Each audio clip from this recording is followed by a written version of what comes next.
Never so much applause for the city of Augusta.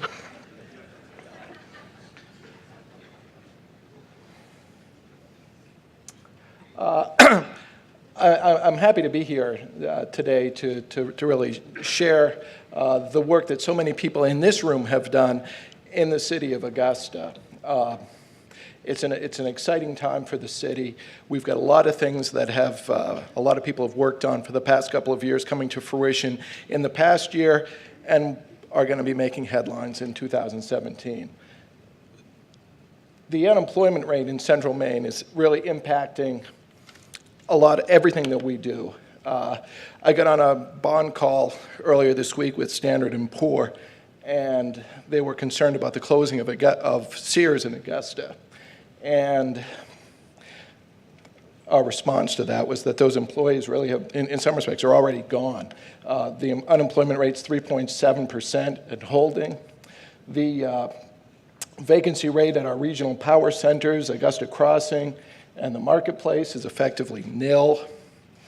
Our office lease rate is effectively stable at this point. New housing starts are steady, slightly increasing.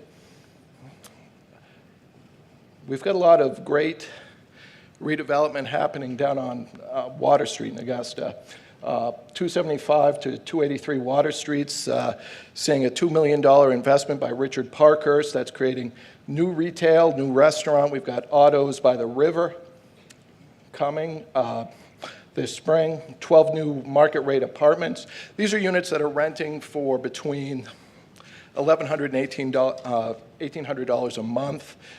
Many of the tenants there are employees of Maine General Hospital, state and federal government. We're really seeing a tremendous influx in market rate apartment development in our downtown.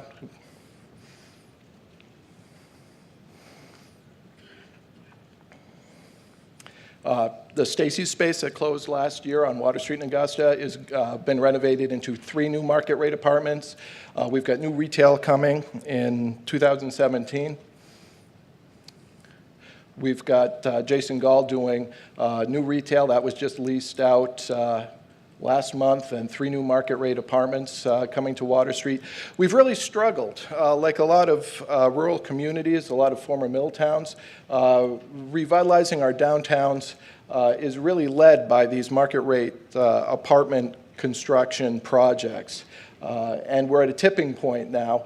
I think this coming year we're anticipating 18 new units of market rate housing, and I think we'll do double that next year.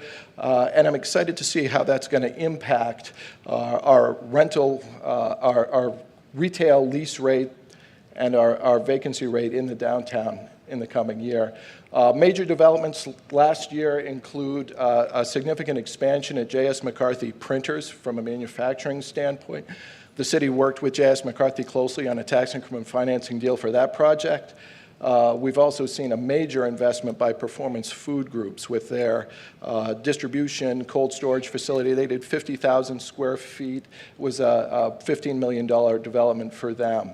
Probably our largest retail redevelopment project in the marketplace at Augusta was Days Jewelry came in and took the former Gap space, and they did a $600,000 fit up of that just in time for the holiday season. We get a lot of questions about the redevelopment of the former Maine General Hospital facility in Augusta. That's been rebranded by Kevin Mattson as the Ballard Center. We've seen lease rates there at $19 a square foot and upward, and we've attracted some very exciting and diverse range of tenants at that building.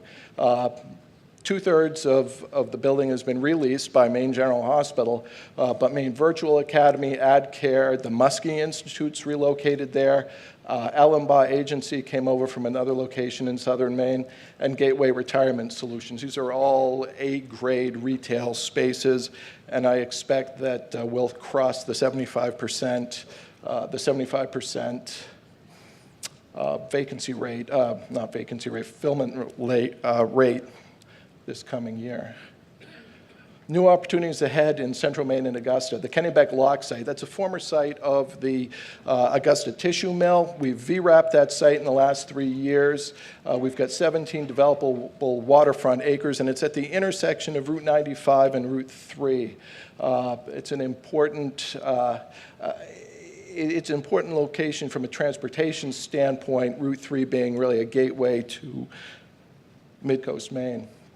Our vision for that, we've been working with a development group. We really see it as Central Maine's Thompson's Point, where we've attracted interest from the brewery industry, and we really think that's going to kick off around a very attractive, very upscale, high-quality development in the next couple of years. Things to watch in 2017, the restoration of our Colonial Theater at the north end of Water Street.